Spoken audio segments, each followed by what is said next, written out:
Hello, coucou tout le monde, bienvenue sur Authentique, le podcast qui vous encourage à vivre une vie libre et épanouie.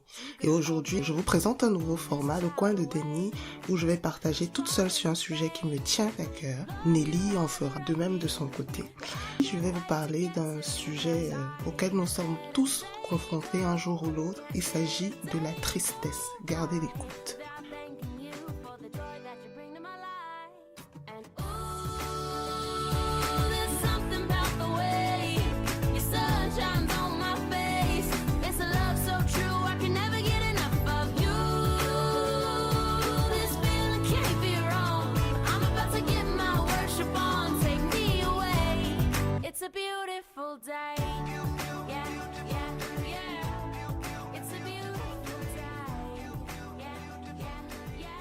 Aujourd'hui, je voudrais vous parler du sujet de la tristesse ou encore comment se comporter, comment se sortir des phases de tristesse. Alors l'idée de ce sujet m'est venue alors que il y a quelques semaines, je passais moi-même par une grosse période triste et je m'encourageais en fait, je ressortais ma petite liste de pensées, de phrases à avoir en tête pendant ces moments et je me suis dit que ça ferait un bon sujet de podcast pour ce nouveau format que Nelly et moi nous voulons vous présenter cette année. Alors, le sujet de la tristesse, je me suis noté quelques petites phrases, petits conseils que j'ai pensé à partager avec vous. Ce sont des choses que je me dis à moi quand je suis triste. Et le premier conseil, c'est embrasse la douleur. Embrasse la douleur, c'est-à-dire reconnais que t'es triste, reconnais que la situation t'a affecté, reconnais que cette phrase ne t'a pas laissé indifférent, cette situation ou ce licenciement ou cette dispute, ne t'a pas laissé indifférent, que ça a eu un impact sur toi. Je conseille de le reconnaître parce que des fois on est dans un petit déni, de toutes les façons c'est pas grave, ou de toutes les façons c'est pas la première fois, ce ne sera pas la dernière fois que telle personne me dit ça, c'est pas grave. C'est pas pour moi une bonne manière de procéder, surtout quand on sait que c'est grave, parce que tôt ou tard on fera face à cette douleur. Il faudra bien gérer. C'est nier la douleur. C'est ça qui fait que des fois, dans les disputes, on ramène des choses qui datent d'il y a 3 ans, 4 ans. Genre, oui, t'avais fait ça, j'avais rien dit. Et c'est dommage, en fait, de vivre sur cette peine-là, de l'enfouir, et parce que c'est pas parce qu'on l'enfouit qu'elle n'existe plus, mais elle existe et elle a des effets sur nous. Donc mon premier conseil, ce serait de pas faire ça, de reconnaître qu'on est triste. La deuxième chose, n'aie pas peur d'avoir mal en fait. Donc des fois, ce qui nous pousse à ne pas reconnaître, c'est parce qu'on ne veut pas avoir mal. On veut pas pleurer, on veut pas être triste, on veut pas gâcher l'ambiance, on veut pas, plein de choses de négatifs qu'on veut pas vivre. Or, ça fait vraiment partie de la vie. Et des fois on a tendance à fuir la douleur en faisant autre chose. On va dire dans les films on voit les personnes qui avalent un pot de glace ou moi je dis je veux pas penser à ça tout de suite, je vais regarder une saison d'une série toute la nuit. Il y a d'autres comportements qu'on va juger de beaucoup plus sains, ceux qui vont aller courir pour se déstresser. Et ça fait partie des choses qu'on peut faire pour fuir la douleur. Or, ça n'aide pas. Mon conseil serait plutôt de pas avoir peur de pleurer. Au contraire, pleurer, ça fait vraiment partie de la vie. Je parle surtout aussi pour les bros, les frères et les gars qui nous écoutent, à qui on a souvent dit que un homme ne pleure pas. Il y a rien de plus faux. Dans la Bible, il y a plein d'exemples d'hommes qui pleurent, David, Jésus. Et au contraire, pleurer, ça veut dire qu'on est humain, tout simplement.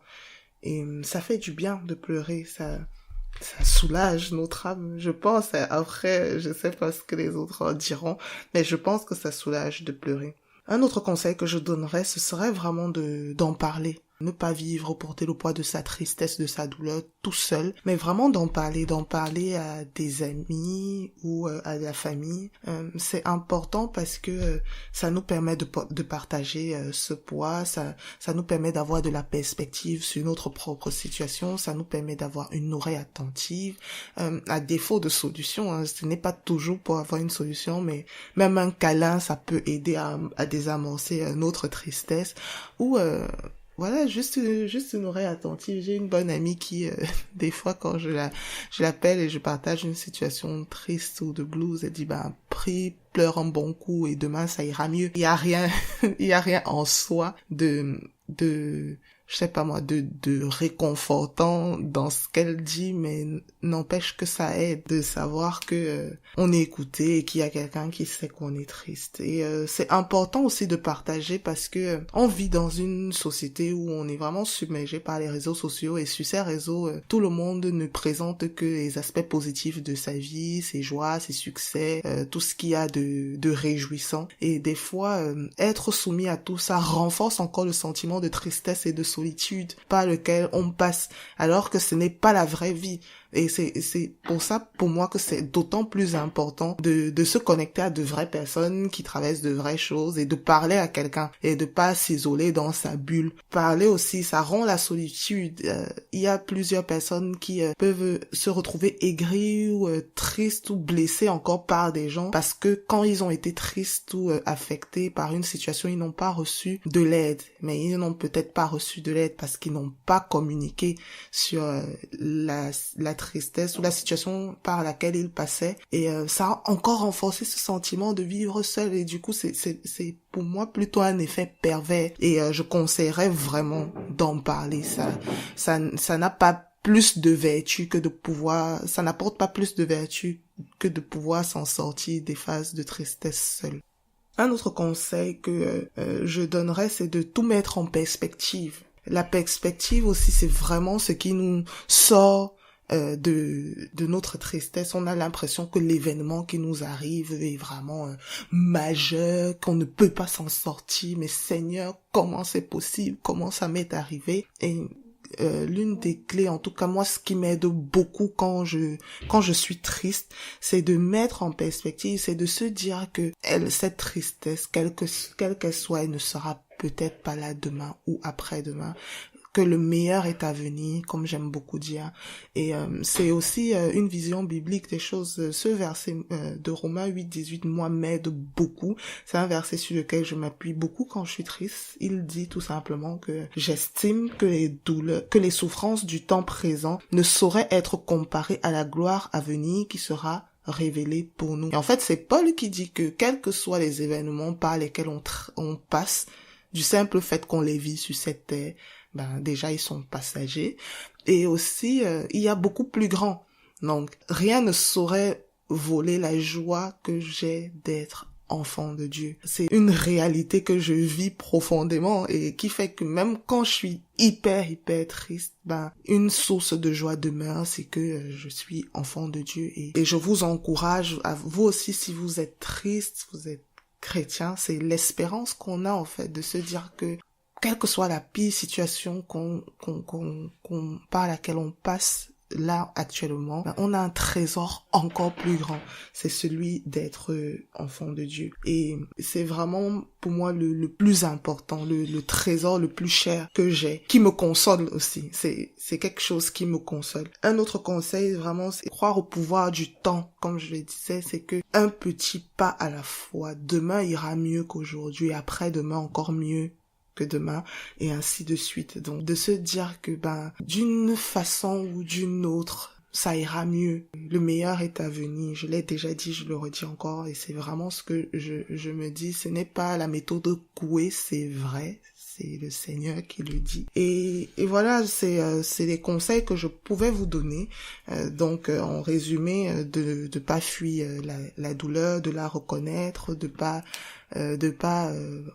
avoir peur de pleurer, de pas avoir peur d'avoir mal, de mettre tout en perspective, de croire que le temps guérit nos blessures, de s'ouvrir aux amis, à la famille. Voilà, je voulais juste partager avec vous un petit poème que j'ai écrit alors que j'étais triste pour reconnaître que c'était une saison dans laquelle c'était bien d'être et qu'il n'y avait rien de plus naturel en somme. Alors, je vous le lis tel que j'ai écrit, hein. J'ai pas les velléités d'une grande oratrice, mais je vais lire ce que j'ai écrit.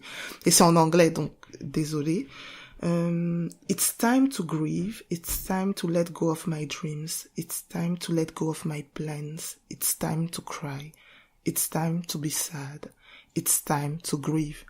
Et ces quelques phrases, c'était juste pour se rappeler que ça fait partie de la marche du chrétien que de passer par ces moments. Et voilà un de mes pasteurs favoris, un modèle pour moi dans la foi. John Piper dit souvent que c'est bon de temps en temps pour le chrétien de reconnaître que les plans ou les projets qu'on avait formés pour nos vies sont déviés ou ne se réaliseront pas, de pleurer, d'en faire le deuil et de recroire en nouveau à la grâce et à la souveraineté de Dieu dans nos vies. Et cette phrase-là, je l'ai traduit par ces petits mots qui, j'espère, vous encourageront.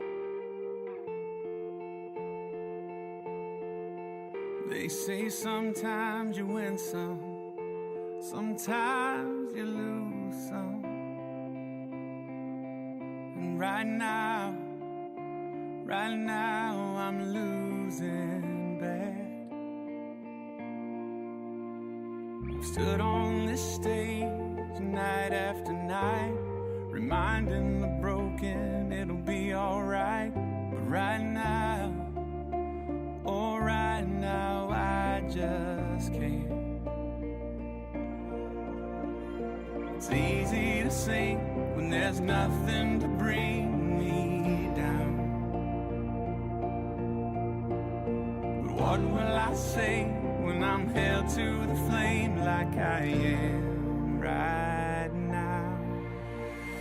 I know you're able and I know you can save through the fire with your mighty hand. But even if you don't, my hope is you alone.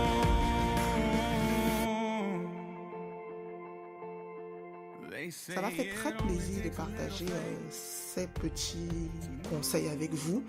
N'hésitez pas, si vous aussi vous en avez, à les mettre en barre de commentaires sur Facebook ou sur YouTube. J'espère aussi que ce petit format où je suis toute seule vous a plu. N'hésitez pas à me donner vos retours et vos feedbacks pareil en barre de commentaires et à très bientôt. Que Dieu vous bénisse.